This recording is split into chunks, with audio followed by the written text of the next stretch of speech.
రాజకీయాల గురించి కొన్ని ఎపిసోడ్లో మాట్లాడడం జరిగింది. కానీ ఇప్పుడు కొత్తగా ప్రభుత్వం మారింది. ఆంధ్రప్రదేశ్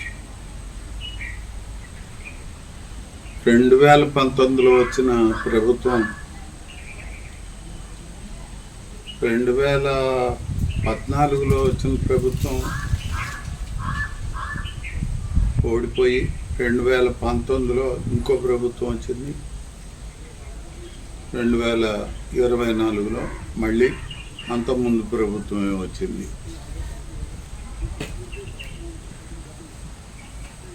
కానీ ఇక్కడ నాకు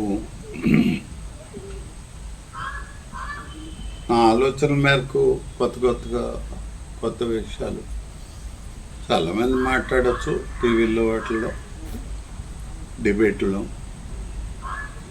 ఇప్పుడు ఆంధ్రప్రదేశ్ విడిపోయాక మొదటి ప్రభుత్వం మొట్టమొదటి సీఎంగా చంద్రబాబు నాయుడు గారు వచ్చారు. ఆయనకి దాని ముందు రాజశేఖర రెడ్డి గారి రెండోసారి నెగ్గినప్పుడు ఆయన అకాల మరణం వల్ల కిరణ్ కుమార్ రెడ్డి, రోసే గారు అలాగా వచ్చారు.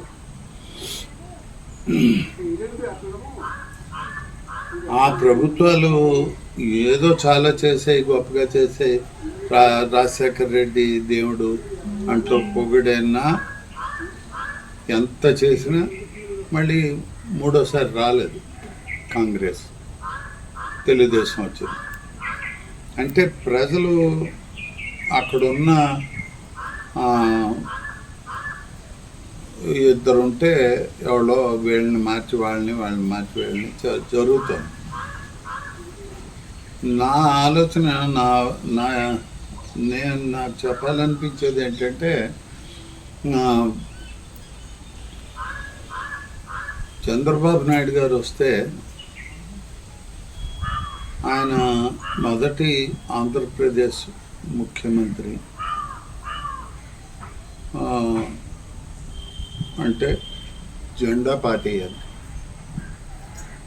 నేను చంద్రబాబు నాయుడు గారివి ఏదో మెయిన్గా చాలా రాజకీయంగా కానీ పార్టీ రీత్యా కానీ ఇతర మినిస్టర్లు, ఇతర కార్యకర్తలు వాళ్ళ జరిగే వాటి కానీ నేను అవి మాట్లాడదలుచుకోలేదు. తప్పులు ఏ పార్టీలోనే చేస్తున్నాయి. అందులో తెలుగుదేశం ఏమీ తక్కువ చేయలేదు. ఇప్పుడు ఆయన 14 ఏళ్ళు ముఖ్యమంత్రి చేసినప్పుడు ఒక పార్టీని నడిపించడానికి కావాల్సిన సామర్థ్యం అయితే ఆయనకి వచ్చి ఉండొచ్చు. కానీ వచ్చిన అవకాశాలని నా దృష్టిలో 2 సార్లు ఆయన కొంచెం తక్కువగానే చేసుకున్నాడని చెప్పాలి. ఒకసారి ఆయన రెండోసారి ఆయన ప్రభుత్వం చేసేటప్పుడు మొదటిసారి నెగ్గారు, రెండోసారి నెగ్గినప్పుడు అలిపిరిలో జరిగిన దాడి వల్ల ఆయన 1 సంవత్సరం ముందే ఎలక్షన్లు పెట్టారు. అది ఆయన ఆలోచన తప్పు. నా దృష్టిలో, నేను మొత్తం అందరికీ ఆపాదించను, నేను చెప్పేది కూడా తప్పైతే అయి ఉండొచ్చు. ఆ సంవత్సరం ముందు సింపతితో నెగ్గచ్చు అనే ఆలోచనతో పెట్టాడు. అది పని జరగలేదు. అయితే మళ్ళీ రాజశేఖర రెడ్డి కాంగ్రెస్ 10 సంవత్సరాలు పాలించుకున్నాక కానీ, ఆంధ్రప్రదేశ్ విడిపోయాక కానీ ఈయన రాలేదు. ఆ వచ్చిన అవకాశాన్ని మళ్ళీ గట్టిగా వాడుకోలేదు. అందులో నాకు ఆయన దగ్గర కనిపించిన పాత తప్పులు చాలా నా దృష్టిలో ఉన్నాయి. కానీ 2014లో ఆయన ఎన్నికైన తర్వాత అంత జ్ఞానం ఉన్న వ్యక్తి రాజకీయాలుగా ఇతరత్ర. ఎన్టీ రామారావు ఉన్నప్పుడు కూడా సెంట్రల్, స్టేటు 2 మేనేజ్ చేయగలిగిన వ్యక్తి. అది మోడీతో ఇంత దారుణమైన గొడవలు కరెక్ట్ కాదు. అది ఆయన చాలా పెద్ద తప్పు చేశారు. అందులో పోలవరం విషయంలో 5 సంవత్సరాల్లో చేసే పని ఎలా ఉండాలంటే ఓ 10 సంవత్సరాల్లో అవ్వాల్సిన పని 5 ఏళ్లలో అయిపోవాలి. అంటే దానికి నేను మామూలుగా చెప్తాను, ఆదివారం సెలవు ఉండే రోజుల్లో నా చిన్న వయసులో ఆదివారం అంటే ఓ పండగ, ప్రతి ఆదివారం ఓ పండగ. ఆదివారం టైం అయిపోతుంది, మళ్ళీ తెల్లారితే డ్యూటీకి వెళ్ళిపోవాలి. అటువంటి పరిస్థితుల్లో 24 గంటలున్న ఆదివారాన్ని 36 గంటల లెక్కన ఎంజాయ్ చేయడం జరిగేది. అంటే ప్రతి నిమిషం ప్రతి గంట సరిగ్గా వాడుకునేవాళ్ళం. అప్పుడు కడుపు నిండేది, ఆనందంగా ఉండేది. శనివారం చురుగ్గా డ్యూటీకి వెళ్ళాలి. అయితే ఇప్పుడు వారానికి 2 రోజులు సెలవు ఇచ్చినా అలా ఎవరు దాన్ని సవ్యంగా వాడుకోవట్లేదు. అలాగే 5 సంవత్సరాలు మంచి అవకాశం వచ్చినప్పుడు అనుమానం రావాలి. మనలో తేడా ఎక్కడైనా వస్తే కంపల్సరీగా ఇంకోళ్ళు వస్తారు. ఎవరితోన్న వాళ్ళు ఎవరు రారు అనుకోవడం, మన తప్పితే అన్న ఎదిరించేవాడు ఎవడు లేడు అనుకోవడం. అది కేసీఆర్ కూడా అలాగే అనుకున్నాడు. ఇప్పుడు కొత్తగా బీజేపీ కూడా 400 సీట్లు కావాలి. నేను ఒక ఎపిసోడ్లో చెప్పాను, అది చాలా ఎక్కువ కోరుకోవడం. అది 400 సీట్లు పని వల్ల 450 సీట్లు కూడా వస్తాయి. 450 సీట్లు అది చేసే పనిని బట్టి రావాలి. మనం కోరుకుంటే వచ్చాయి, ఇవేం మంత్రాలు కావు. అది ఆఖరికి 300కి లోపే పడిపోయింది. అలాగా కొంచెం అంచనా కట్టుకోవాలి. 5 సంవత్సరాలు నాకు ఉంది కాబట్టి ఇప్పుడు మీరు గుర్తుంచుకోవాల్సింది, రాజశేఖర్ రెడ్డి మొట్టమొదటి వచ్చిన మెజారిటీ రెండోసారి రాలేదు.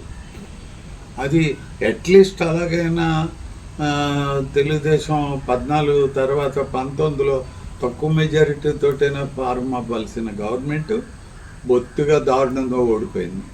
దానికి కారణం పోలవరం మీద అసలు సెంట్రల్ని దూరం పెట్టడం, మేమే కడతామని చెప్పడం.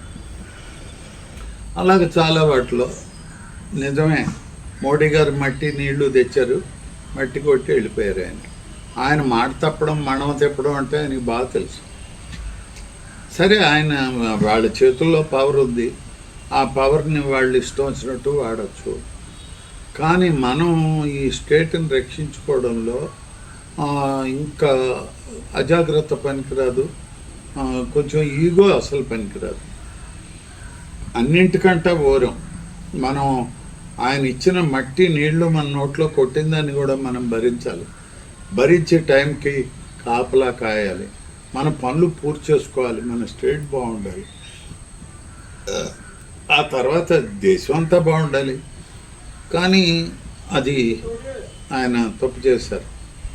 ఇంకా ఈయన జగన్మోహన్ రెడ్డి, ఆయన విషయంలో నాకు అనిపించేది, ఆయన తల్లి తండ్రి సరిగ్గా పెంచారా లేదా అని అనుమానం వస్తుంది. ఎందుకంటే స్వతహాగా మంచి ట్రైనింగ్ పొందిన వ్యక్తిగా వచ్చి ఉంటే బాగుండేది.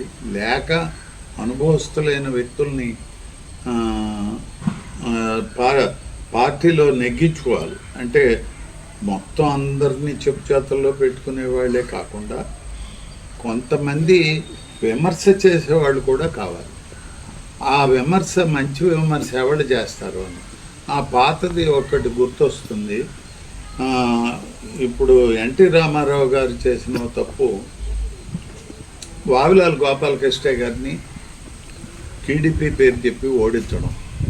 చాలా ఎక్కువ మందిని పోలింగ్లో పెట్టారు, ఓడించారు. వావిలాలు ఓడిపోవడంలోకి రాదు అది. వావిలాలు ఓడిపోతే, వావిలాల్ గోపాలకృష్ణ గారు ఓడిపోతే స్టేట్కి ఏదైనా సంశయం వచ్చినప్పుడు చెప్పగలిగే మంచి వ్యక్తి, రాజకీయాలు లేకుండా నిర్మమాటంగా మాట్లాడే మంచి వ్యక్తి. ఆయనకి రాజకీయాలు లేవు, అటువంటి వ్యక్తిని తెచ్చుకోవాలి. అంతకుముందు కూడా సివికే రావు అని కాకినాడ ఆయన ఉండాలి ఆయన అసెంబ్లీలో. ఎందుకంటే అబద్ధాలు ఆడరు వీళ్ళు పక్షపాతం చూపించరు. ఒకవేళ గవర్నమెంట్ మంచి చేస్తే మంచి అని చెప్తారు, దాచరు. అటువంటి వ్యక్తులు పార్లమెంట్లో ఉండాలి, ఐ మీన్ అసెంబ్లీలో ఉండాలి. ఇప్పుడు బావిలాల్ గారికి శ్రీకాకుళం నుంచి తడ వరకు, శ్రీకాకుళం నుంచి ఇదేది మహబూబ్ నగర్ వరకు కూడా అన్ని విషయాలు తెలుసు. ఏదైనా సమస్య బాగా చాలా వాటిల్లో విషయాల్లో ఆయన మాట్లాడగలడు. అటువంటి వ్యక్తుల్ని జగన్మోహన్ రెడ్డి గారు కానీ లేక చంద్రబాబు నాయుడు గారు కానీ రావాలి. అటు గౌతులచ్చన్ గారు పూర్వం ఆయన ఒకడు చాలా గొప్ప వ్యక్తులు, రంగా గారు, ఎన్జి రంగా గారు, వాళ్ళకి ఎవరు మొహమాటాలు లేవాళ్ళు. అటువంటి వ్యక్తులను రానివ్వకపోవడం, మంచి సలహాలు తీసుకోకపోవడం. ఎలాగా జగన్మోహన్ రెడ్డి గారిదే కదా ప్రభుత్వం, తనే ముఖ్యమంత్రి కదా, ఆఖరికి తనే నిర్ణయాలు తీసుకుంటాడు కదా. అది ఏం జరిగిందంటే ఏదో చిన్నపిల్లల అట్లా జరిగిపోయింది 5 ఏళ్ళు. వాళ్ళు 23 సీట్లకి పరిమితం అయిపోయి తెలుగుదేశం ఉండడానికి కారణం వాళ్ళు ఇతను కొత్తగా వచ్చిన ఈ అబ్బాయికి ఇవ్వాలని ప్రజలు అనుకోవడం, జగన్మోహన్ రెడ్డికి ఇవ్వాలని. అది ఒక్క పాదయాత్ర వల్ల జరిగింది అనుకోవద్దు. రాజశేఖర రెడ్డి కొంత ప్రభావం ఉంటుంది, తర్వాత జగన్మోహన్ రెడ్డి చిన్న వయసులో వాళ్ళు వస్తే గొప్ప పనులు జరుగుతాయని అనుకోవచ్చు. అందులో కులపక్షపాతాలు ఉండవచ్చు, కమ్యూనల్ అవ్వచ్చు, రిలీజియన్ అవ్వచ్చు, అవన్నీ సెపరేట్. కానీ వాటికి అతీతంగా ఓడిపోవడాలు జరుగుతాయి. ఏటిని నమ్ముకోవడానికి లేదు, పనే ఎంతసేపు. ఆ వ్యక్తులు వాళ్ళ సామర్థ్యం మేరకి వాళ్ళు మళ్ళీ నెగ్గుతారు, ఆ అసమర్థులైతే ఓడిపోతారు. ఇప్పుడు ఇవన్నీ ఒక చిన్న చర్చ మాత్రమే.